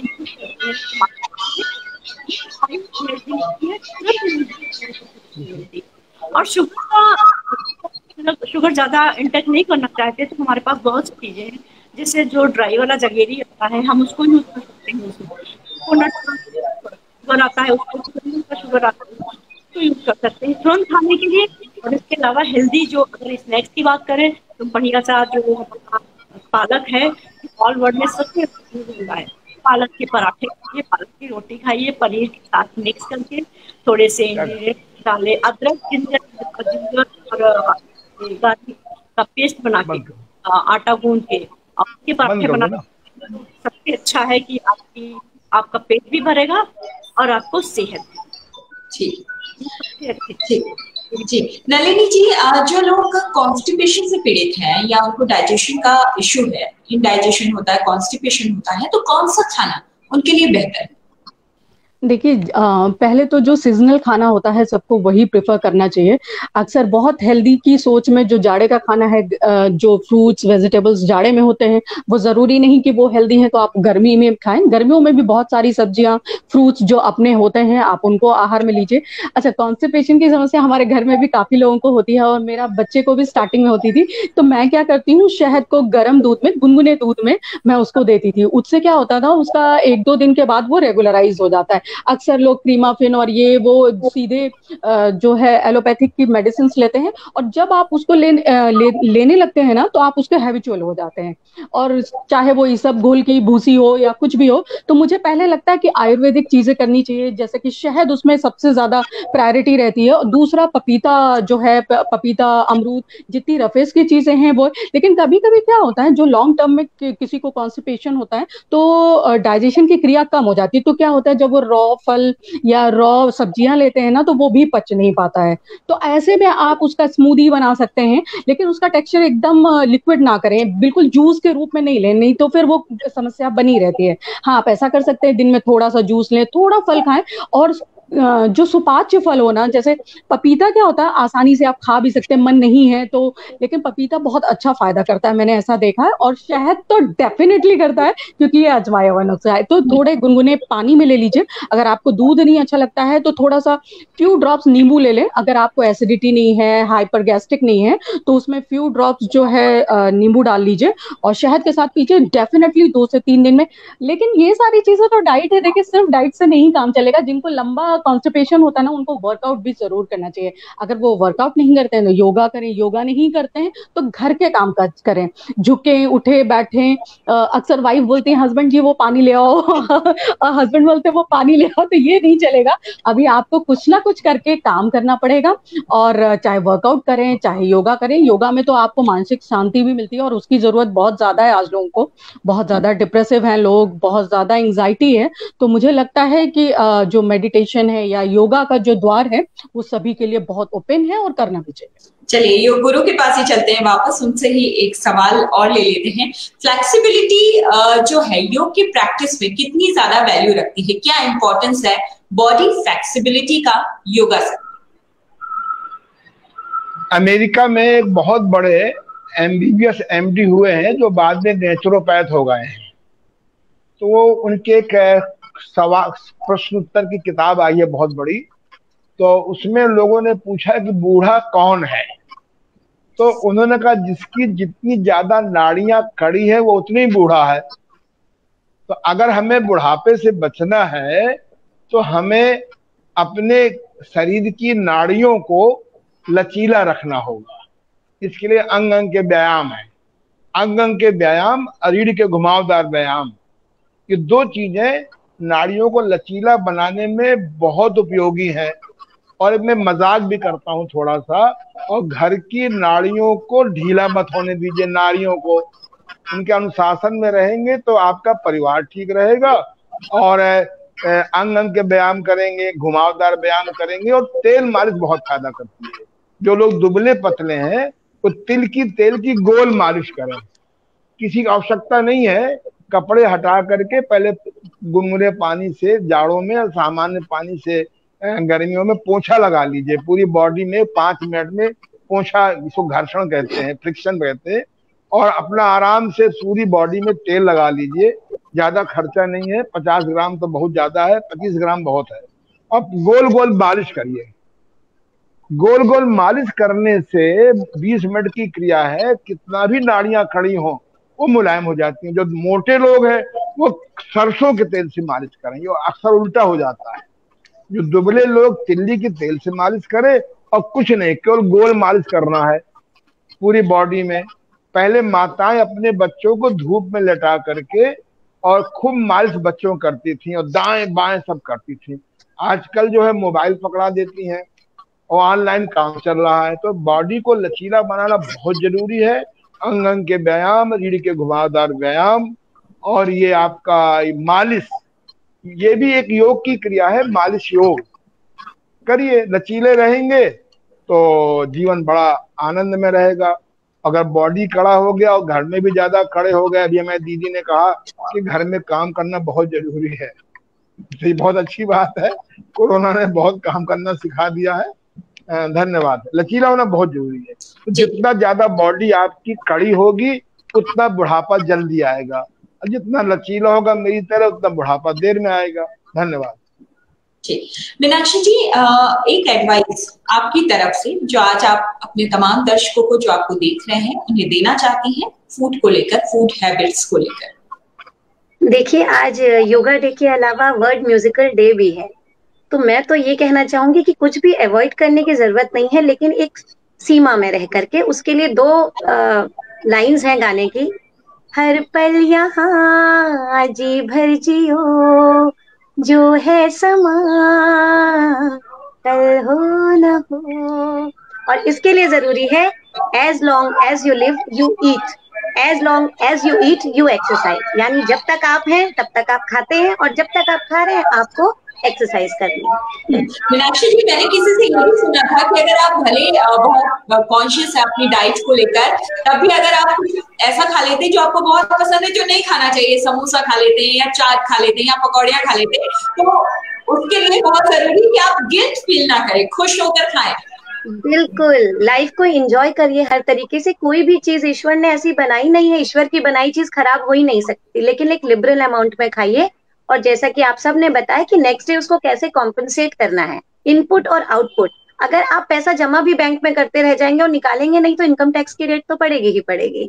बस इनपुट और आउटपुट, यानी कि एक बैलेंसिंग होनी लाइफ में बहुत इंपॉर्टेंट है, जीवन के हर चीज में। अलका जी, हेल्दी फूड के लिए मैं कुछ टिप्स जानना चाहूंगी, खासतौर पर बच्चों के लिए, क्योंकि बच्चों को खाना खिलाना वाकई माँ के लिए बड़ी परेशानी की बात होती है, और अगर वो खाना हेल्दी हो तब तो परेशानियां बढ़ जाती है उनकी। नेचुरल चीजें जो हमारी हैं उनको यूज करके उसको उसी वे में, केन चीजें नहीं इस्तेमाल करनी है। जैसे पहले भी कहा कि चर्चा होनी चाहिए, और बच्चों को खिलाना वाकई बहुत मुश्किल बात है। जैसे एक जो आता है ये पोटैटो, शकरकंदी से बोलते हैं, मैंने देखा बहुत बच्चे नहीं खाते हैं, बट जब हम उनको कहते हैं कि आपको आज हम स्पेशल कबाब बना के खिलाएंगे, तो कहते हैं अरे वाह, हम तो जरूर खाएंगे, मेरे लिए ज्यादा बना। ठीक है, पोटैटो एक ऐसी चीज है जो सीजनल चीज है और कम समय में ही हमें बहुत चीजें देती है। वो अगर आपने महीने में 4 बार भी खा लिया तो पूरे साल भर आपको आप उसके कबाब बनाइए, हेल्दी कबाब, जैसे मसाला डाला, नींबू डाला, काली मिर्च डाली, आपने आलू मत मिलाइए, जगह पे आप थोड़ा सा पनीर मिला दीजिए। आप उसमें थोड़ी, अगर वो लगता है कि नहीं भाई थोड़ा सा कुछ ऐसा होना चाहिए कि बच्चों को लगे कि कुछ स्पेशल बन रहा है, तो आप उसके के साथ साथ आप बोलिए स्वीट पोटैटो के हम बॉल्स बनाएंगे, थोड़ी सी चीज डाल दीजिए उसमें, तो उन्हें लगता है अरे वाह। और खिचड़ी से जो खाते हैं तो भी खाते चले जाते हैं। हमें हैबिट तो डालनी ही पड़ेगी। पनीर का कई शेप है, उसको इस्तेमाल करिए। आप बताइए, दाना बना लीजिए, बच्चे खाते, कलरफुल बनाते हैं बच्चों को बहुत अच्छे लगते हैं। बस अगर आपने ग्रेवी में मखनी पनीर बना के दीजिए, बच्चे नहीं खाएंगे। कोई अच्छी सी शेप बना दीजिए बच्चों को। पराठे में जैसे आपके मूंगफली और बेसन और मिक्स फ्लोर है, तो हम उसके बाउल बना देते हैं। हम उसके बाउल बनाते हैं, बेक कर देते हैं उसको है। और बेक करने के बाद फिर उसको हम स्टफिंग किस चीज़ से करते हैं बाद में, उसमें हम पनीर डाल देते हैं, उसमें हम चीज भी ऊपर से डाल देते हैं, थोड़े से सॉस भी डाल देते हैं। तो हमारा इंटेंशन क्या था कि बच्चों को जिन्हें जो हमारा मक्के का आटा है, हमारा सोयाबीन, आप बता के खिलाएंगे तो उन्हें कुछ नहीं मजा आएगा। सोयाबीन से मुझे याद आया, बीन से याद आया, एक लोबिया आता है व्हाइट वाला, उसके कबाब बना के खिलाइए। वैसे बच्चे नहीं खाएंगे, बट अगर आपने उसके कबाब बना दिए तो बच्चे बहुत अच्छे से खाते हैं। तो हर समय बहुत ही लेविश चीजें हैं, कोफ्ता है या हमारी बहुत सी चीजें होती है। जैसे डोसा बनाया, डोसा बहुत अच्छे से कर दी आपने, तो इंटेंशन क्या हुआ, दाल चावल तो गए ही गया, उसके अंदर बहुत अच्छी चीज चली गई। अब उसके अंदर क्या डाल, आप पनीर डाल दीजिए उसके अंदर, आप बहुत अच्छे से कोई आपको ऐसा चीज फ्रूट है वो डाल दीजिए, क्योंकि आपको ना रोज डेली कुछ नया नया दिखाना है बच्चों को खिलाने के लिए। खासकर बड़े तो हर चीज खा लेते हैं, लेकिन कुछ कुछ बड़े लोग भी थोड़े से नखरीले होते हैं, तो उन्हें भी बच्चों के तरीके से करना चाहिए, है ना। तो आप जैसा बनाते तो कलरफुल होते थे, हमने पालक डाल दिया उसमें तो चुकंदर, क्योंकि ये दो चीजें होती है जो हमेशा हम यूज करते हैं। तो हेल्दी वर्जन हो गया, बच्चे बहुत आराम से एक दूसरे को बना के, क्योंकि मेरा अपने को फ्रेश भी है, तो हम देखते हैं के बच्चे ले आते हैं हमारे फ्रेश खाने के लिए। जब उन्हें हम देते हैं तो कहते हैं आप आज तो मैं हम गलत बना देते हैं, और उन्हें बताइए उनके बारे में बच्चे हैं, उन्हें जब कुछ तो हमें धोखा देके तो हमारी भी अच्छी होगी और बच्चों की भी अच्छी होगी। ठीक है, बहुत बढ़िया। नलिनी जी, आखिरी सवाल आपसे। कोरोना का जो ये वक्त चल रहा है, लोगों को बहुत जरूरत है सेहतमंद खाने की, और सेहतमंद खाने के साथ साथ वो खाना स्वादिष्ट भी हो। आप जैसे शेफ के पास इसकी जिम्मेदारी होती है कि आप लोगों को गाइड करें। तो अगर कोई व्यक्ति कोरोना पॉजिटिव है या कोरोना से उबरा है, तो वो अपने खाने को कैसे ज्यादा न्यूट्रिशन तो उसके खाने में मिले ही, लेकिन टेस्टी कैसे बनाए, इसके लिए चंद टिप्स दे दीजिए फटाफट। थोड़े दिन पहले मुझे भी कोरोना था, मेरे हस्बैंड को भी हुआ, और मैंने उसको लेकिन बहुत लेवल तक बढ़ने नहीं दिया, क्योंकि मैं जो डाइट ले रही थी मुझे फर्स्ट डे, क्योंकि फर्स्ट डे एकदम से अटैक ऐसा नहीं होता कि आप कुछ काम नहीं कर पाए, और मैंने अपने घर वालों को बोल दिया कि सूप बना के दें। तो मैं रेगुलर सूप नहीं पी रही थी उस वक्त, जैसे लौकी हुआ उसके अंदर थोड़ा पालक डाल दिया, चुकंदर डाल दिया, टमाटर, ये सारी रेसिपीज भी मैंने डाली। मैं इतनी जल्दी हील हुई कि मैं सोशल मीडिया फूड क्रिएटर हूँ, तो मैं बहुत सारे प्लेटफॉर्म्स में मेरा पेड कोलैबोरेशन ऑलरेडी था, मुझे देना था, तो मुझे ये टेंशन हो रही थी कि मैं कैसे ठीक हूँ। तो मुझे अपनी डाइट का बहुत ज्यादा ख्याल रखना पड़ा उस ड्यूरेशन में। और साथ में चूंकि मेरे हस्बैंड हम दोनों आइसोलेट थे, तो मुझे उनका भी ध्यान रखना था, उनको भी माइल्ड हो गया। तो हम लोग जो लौकी का सूप था, जिसमें मैंने पालक, चुकंदर, टमाटर, और कभी उसमें थोड़ा वर्सेटाइल कर दिया, सिर्फ चुकंदर टमाटर, उसमें खीरा भी डाल दिया, थोड़ा सा लहसुन की कलियां, अदरक, और जो धनिया विद स्टेम होता है ना, धनिया को स्टेम के साथ यूज करना चाहिए। तो ये सारी चीजें, थोड़ा सा उसमें काली मिर्च का जो पाउडर है, काली मिर्च डाल दें, थोड़ा सा भुना जीरा डाल दें, वो जो रॉक सॉल्ट होता है उसको लें, या सेंधा नमक लें उसमें डाल करके। और इसको ना मुझसे खाया नहीं जा रहा था, बिकॉज कि मेरे पूरे थ्रोट में इन्फेक्शन हो गया था और आप कोई सॉलिड चीज नहीं ले पा रहे हैं। तो इस जगह पे आप ये वाला ना एक एक ग्लास किसी भी तरीके से दवाई के साथ, तो क्या होगा, आपको अंदर से इम्यूनिटी तो मजबूत हो ही रही है। जब आपका मन नहीं हो रहा है तो जैसे पानी पीते हैं वैसे आपने पी लिया। तो 2-3 दिन जो कोरोना का था, मेरा बहुत ही डिफिकल्ट था सिचुएशन, लेकिन उसकी वजह से मैं 2 ही दिन के बाद तीसरे दिन से अच्छा फील करने लगी। आइसोलेट अपने आप को रखा मैंने 15 से 20 दिन, घर का पूरा काम भी करती रही, और मैं उभर के आई बहुत जल्दी। और ये जो सूप है, ये मैं अभी सभी लोगों को बोलती हूँ, क्योंकि जब भी आप बीमार होते हैं ना, तो आपको कुछ खाने का नहीं मन करता है, आपका खाना छूट ही जाता है। अच्छा, आफ्टर कोरोना क्या है, उस समय तो आप यही करें कि सूप पिए, दाल पिए, इस तरह से कुछ करके जूसेस पिए, और उस समय को किसी तरीके से जो है दवाइयों के साथ अपने आप को ठीक करे, लेकिन उसके बाद बहुत वीकनेस आती है, लॉन्ग टर्म में वो वीकनेस रहती है। मुझे तो 1-2 महीना हो गया, बहुत सारा काम करती हूँ लेकिन वीकनेस जाती नहीं। लेकिन मैं क्या करती हूँ कि मॉर्निंग में मैंने जैसा कि बताया मेरा फेवरेट है डोसा, लेकिन उसको अलग अलग तरीके से उसको अंकुरित करके सारा एक साथ ग्राइंड कर देती हूँ। कभी कभी रागी डोसा जो है, फ्लोर्स को भी जगह देना चाहिए, ज्वार का, बाजरे का, मक्के का, इन सबको कभी कंबाइन करके बना लीजिए, अब बड़ा फटाफट चिल्ला बन जाता है। उसमें आप पोहा खा सकते हैं, उपमा खा सकते हैं, लेकिन पोहा उपमा बच्चे बहुत ज्यादा पसंद नहीं करते हैं, है ना। तो कभी कभी जैसा कि अलका जी ने बताया, मैं भी चीज डाल देती हूँ, बच्चों को पसंद आता है वो चीज जो है, लेकिन मैं नहीं उसको प्रेफर करती। लेकिन जूस लेती हूँ मैं, मॉर्निंग की डाइट थोड़ा हैवी लेती हूँ मेरा, क्योंकि मैं लंच और जो मेरा रात का होता है वो बहुत ज्यादा हैवी नहीं होता है, तो मैं ब्रेकफास्ट बहुत अच्छे से लेती हूँ और वर्कआउट भी करती हूँ। रेगुलर नहीं कर पाती तो अल्टरनेट डेज योगा ही करती हूँ मैं, और उसकी वजह से मैं फिट रहती हूँ और बहुत सारा काम कर पाती हूँ। बहुत बहुत शुक्रिया आप सभी मेहमानों का। आप लोगों ने इतनी अच्छी टिप्स बताई, इतने अच्छे तरीके से समझाया। डॉक्टर ओम प्रकाश आनंद जी, आपका बहुत शुक्रिया। योग के बारे में आपने बहुत सारे लोगों के मन में जो सवाल थे, जाहिर सी बात है, उनका जवाब दिया। मीनाक्षी जी, आपका बहुत शुक्रिया, आपने फूड हैबिट के बारे में इतने अच्छे तरीके से लोगों को बताया। और नलिनी जी, अलका जी, आप लोगों ने तो हम सेहतमंद खाने को कैसे स्वादिष्ट बना सकते हैं ये प्रॉब्लम ही सॉल्व कर दी, कि सेहतमंद खाना भी स्वादिष्ट हो सकता है। तो आइए इस सत्र का यहीं पर करते हैं समापन, और इस लाइव सत्र से जुड़कर मुझे पूरी उम्मीद है कि हमारे जितने भी दर्शक हैं उन्होंने काफी कुछ सीखा होगा। और साथ ही अमर उजाला योगशाला के विशेष सत्र सेहत भी स्वाद भी के लाइव सत्र से जुड़े सभी दर्शकों का भी बहुत बहुत शुक्रिया इस कार्यक्रम को सफल बनाने के लिए। और हमें पूरी उम्मीद है कि इस कार्यक्रम के जरिए सेहत के लिए, स्वाद के लिए आपको बहुत सारी जानकारियां, बहुत सारी टिप्स जरूर मिले होंगे। फिलहाल अभी के लिए इतना ही, मुझे दीजिए इजाजत, नमस्कार।